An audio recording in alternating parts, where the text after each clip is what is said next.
తెలంగాణ రాష్ట్ర ఆర్థిక పరిస్థితిపై ముఖ్యమంత్రి రేవంత్ రెడ్డి సంచలన వ్యాఖ్యలు చేశారు. రాష్ట్రం ఆర్థికంగా ఏమాత్రం బాగోలేదని, తెలంగాణకు అప్పు పుట్టడం లేదన్నారు. రాష్ట్రానికి అప్పు ఇవ్వడానికి ఎవరు ముందుకు రావడం లేదని ఆవేదన వ్యక్తం చేశారు.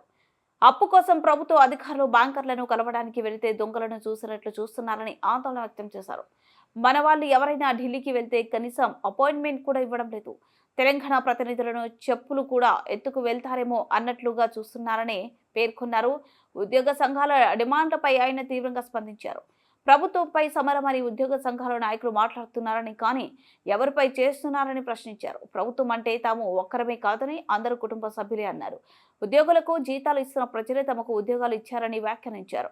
ఉద్యోగ సంఘాల నాయకులు తమ యుద్ధం ప్రజల మీద చేయాలనుకుంటున్నారా అని నిలదీశారు. రాజకీయ నాయకుల చేతుల్లో పావులుగా మారవద్దని హితవు పలికారు. రాష్ట్రం ఆర్థికంగా బాగా లేదు, అప్పు పుడతలేదు, అనా పైసా ఎవడు ఇస్తలేడు. ఎవరినైనా కలవడానికి పోతే బ్యాంకర్లు దొంగలను చూసినట్టు చూస్తున్నారు తెలంగాణ రాష్ట్ర ప్రతినిధులను. ఎవడు ఢిల్లీకి పోతే అపాయింట్మెంట్ కూడా ఇస్తలేడు, వీడు వస్తే చెప్పులు కూడా ఎత్తుకుపోతాడేమో అన్నట్టుగా ఆ పరిస్థితి ఉంది దేశం ముందల. అప్పు పుడితే నేను కూడా ఏదో ఒకటి చేసి తెచ్చిచ్చేటోను, అప్పు పుట్టట్లేదు. ఎవడు బజార్లో నమ్మడం లేదు. స్వీయ నియంత్రణనే దీనికి పరిష్కారము. ఉన్నంతలో గౌరవంగా సంసారాన్ని నడిపితే బజార్లో ఎవడైనా నమ్ముతాడు. వీధికెక్కి రచ్చ చేసుకుంటే కుటుంబం పరువు బజార్లో పడేసుకుంటే ఎట్లుంటుందో, ఉద్యోగ సంఘ నాయకులారా, రాష్ట్ర ప్రభుత్వం అనేది మన కుటుంబము. ఈ పరువును బజార్లో మీరు పడేస్తాము అనంటే కుటుంబ పెద్దగా వద్దు అని నేను విజ్ఞప్తి చేస్తున్నా. నా సొమ్మంతా అక్కడనే చెల్లించినాం సార్ అని రామకృష్ణారావు గారు ఈరోజు చీఫ్ సెక్రటరీ గారు నాకు వివరించారు.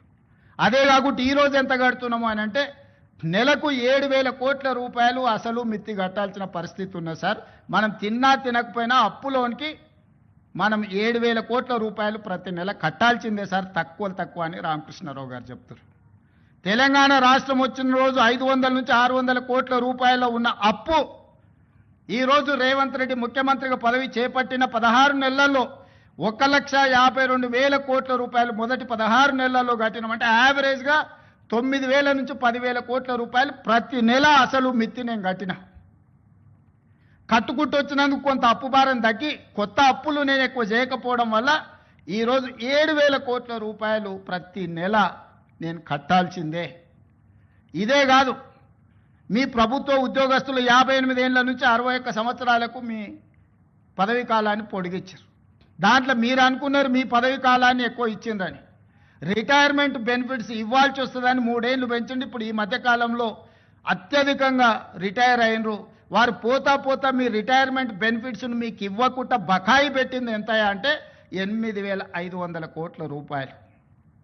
ఈరోజు నెల మీకు జీతాలు ఇవ్వడం ఒక ఎత్తు అయితే, రిటైర్డ్ ఉద్యోగస్తులకు 3 లక్షల మందికి పెన్షన్లు ఇవ్వడం రెండో ఎత్తు అయితే, రిటైర్డ్ అయిపోయిన ఉద్యోగస్తులకు వాళ్ళ రిటైర్మెంట్ బెనిఫిట్స్ ఏవైతే ఉన్నాయో, ప్రావిడెంట్ ఫండ్ కావచ్చు, ఇతర బెనిఫిట్స్ మీరు దాచుకున్న సొమ్మది ప్రభుత్వం కొంత కలిపి మీకు ఇవ్వాలి.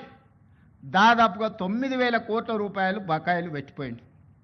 ఇవాళ రిటైర్డ్ ఉద్యోగస్తులు ధర్నా చేస్తున్నారు, లేకపోతే మా బెనిఫిట్స్ వస్తలేవని అంటున్నారని కొంతమంది ఏదైతే కొన్ని రాజకీయ పార్టీలు ఆరోపణ చేస్తున్నాయో అవన్నీ మీరు మాకు వారసత్వంగా ఇచ్చిపోయిన మొండి బకాయిలు.